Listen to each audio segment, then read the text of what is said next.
নমস্কাৰ বন্ধুসকল, মোৰ নাম মিণ্টু কুমাৰ নাথ আৰু আপোনালোকে চাই আছে মোৰ ইউটিউব চেনেল ইটছ মিণ্টু।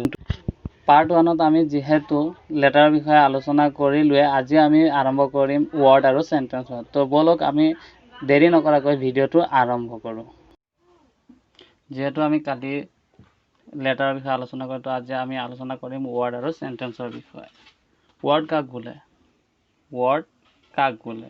কেইবাটাও আখৰ বা লেটাৰ লগ লাগি অৰ্থ প্ৰকাশ কৰিলে তাক ৱৰ্ড বুলি কোৱা হয়।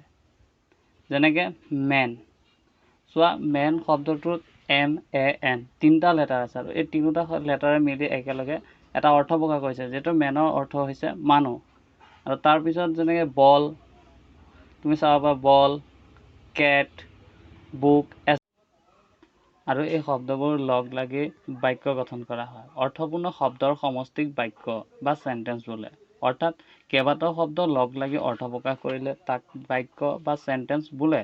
যেনে ৰাম এজন ভাল ল'ৰা, Ram is a good boy. যদি বাক্যত থকা শব্দকেইটাই একো অৰ্থ প্ৰকাশ নকৰে তেন্তে তাক চেণ্টেন্স বুলি কোৱা নহয়, চেণ্টেন্স বা বাক্য বুলি কোৱা নহয়। যেনে ভাল এজন ৰাম ল'ৰা, গুড এ ৰাম বয়। এই বাক্যটোক তোমালোকে জানো চেণ্টেন্স বুলি ক'বা, কাৰণ এই চেণ্টেন্সটোৱে কোনো অৰ্থ প্ৰকাশ কৰা নাই। চেণ্টেন্স হ'বলৈ এটা নিৰ্দিষ্ট অৰ্থ থাকিব লাগিব। যেতিয়া এটা বাক্যই নিৰ্দিষ্ট অৰ্থ প্ৰকাশ কৰিব তেতিয়া তাক চেণ্টেন্স বুলি কোৱা হয়। যেনে গীতা এজনী ভাল ছোৱালী, Gita is a good girl. আমি গুৱাহাটীত থাকোঁ, উই লিভ ইন গুৱাহাটী। তাৰপাছত আহিল ব্ৰহ্মপুত্ৰ এখন ডাঙৰ নদী, the Brahmaputra is a big river. চন্দ্ৰ উঠিছে, দ্য মুন ইজ আপ। আৰু এনেধৰণে আমি বিভিন্ন ধৰণৰ বাক্য কওঁ।